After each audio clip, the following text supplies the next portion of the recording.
दमोह में ब्राह्मण समाज का गुस्सा सड़कों पर फूट पड़ा। अंबेडकर चौक पर अजाक्स के प्रदेश अध्यक्ष और कृषि विकास एवं किसान कल्याण विभाग के उप सचिव आईएएस संतोष वर्मा के खिलाफ ऐसा उग्र प्रदर्शन हुआ जिसने पूरे प्रशासन को हिला दिया। भीड़ पहले सड़कों पर नारेबाजी करती दिखाई दी और फिर देखते ही देखते संतोष वर्मा का पुतला आग के हवाले कर दिया गया। प्रदर्शन के बाद सैकड़ों की संख्या में ब्राह्मण समाज के लोग रैली बनाकर पुलिस अधीक्षक कार्यालय पहुंचे और ज्ञापन सौंपा। समाज की मांग दो टूक है कि आईएएस संतोष वर्मा को तुरंत कार्रवाई के तहत बर्खास्त किया जाए और अजाक संघ उसे प्रदेश अध्यक्ष पद से तुरंत दायित्व मुक्त करे। प्रदर्शन में समाज की ओर से सबसे तीखा बयान उस समय सामने आया जब पंडित मनोज देवलिया ने खुली चेतावनी देते हुए कहा कि यदि सरकार ने कार्रवाई नहीं की तो जहां भी मंत्रालय में या विभाग में संतोष वर्मा दिखाई देगा, दमोह से पहुंचे ब्राह्मण समाज के लोग उसे वहीं जूता मारेंगे। इस चेतावनी के बाद भीड़ का गुस्सा और उबलता दिखाई दिया।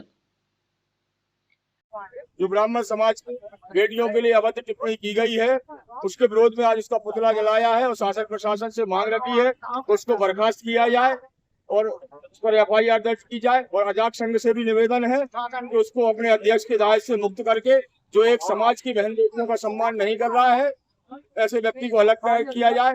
और जो वो आरक्षण की बात कर रहा है वह उसी आरक्षण की दम पर आईएएस बना है और आरक्षण के लिए इस प्रकार के गंदे शब्द बोल रहा है। अगर शासन प्रशासन एफआईआर दर्ज नहीं करता और उसको बर्खास्त नहीं करता है तो जिस मंत्रालय में वह बैठता है उसी मंत्रालय में 1 महीने के अंदर जूता मारने के लिए दमोह से ब्राह्मण समाज जाएगी।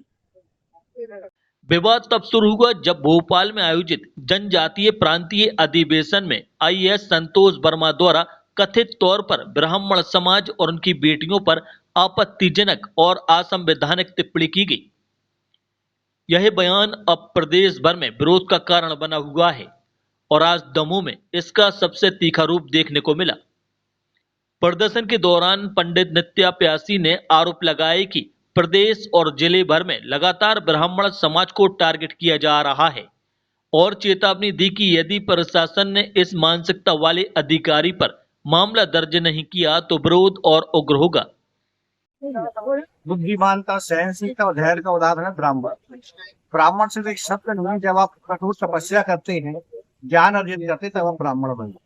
रोडों पे उतर के किसी भी जाति को अपशब्द कहना बहुत ही सहज होता है और ब्राह्मण कभी आपको रोडों पे इस तरीके से दिखेगा। जहां तक कि आरक्षण का सवाल है तो बड़े बड़े कोर्ट में अभी मामले चल रहे हैं। आरक्षण जो चल रहा अलग विषय, इसमें किसी समाज की किसी विशेष आइडियोलॉजी से प्रभावित होकर बोल रहा कि ब्राह्मणों की बेटियों के साथ संबंध बनाए जाएंगे तब समानता है। तो आज मैं आपको बता देता हूँ, आजकल ब्राह्मण का और अन्य वर्ग का कोई सिस्टम रहा नहीं है। आजकल सिस्टम है टोटल अपर कास्ट और लेवल का एक हो गया कि अगर मान लो आप संपन्न परिवार से हैं तो कोई कहीं भी शादी करता है, ऐसा कुछ भी नहीं। दमोह के अंदर और प्रदेश के अंदर सिर्फ जातिवाद फैलाने के उद्देश्य से काम किया जा रहा है। इसके पहले एक छोटे से विषय पे जिसमें पुलिस ने प्रकरण दर्ज कर लिया था, उसके बाद भी पूरे शहर को जाति संघर्ष पैदा करने के उद्देश्य से जलाया गया। कुछ दिन पहले अभी एक घटना हुई, जो एक घटना थी वास्तव में अपराध था, पुलिस ने कायम किया, उसको दोबारा से इंस्टिगेट किया जा रहा है। अभी जिस आईएएस अधिकारी जो एक संविधानिक पद पे, इतने बड़े पद पर बैठा हुआ है और वो एक बड़े मंच से, सार्वजनिक मंच से जिस तरीके की बातें कर रहा है बहू बेटियों के लिए, ऐसा लगता है कि सड़क छाप आदमी है और ये इसको जमीन से उठा के डायरेक्ट उस पद पे बिठा दिया गया है जिस पद की गरिमा को वो सहन नहीं कर पा रहा। हमने मांग करी कि उस पर एफआईआर करी जाए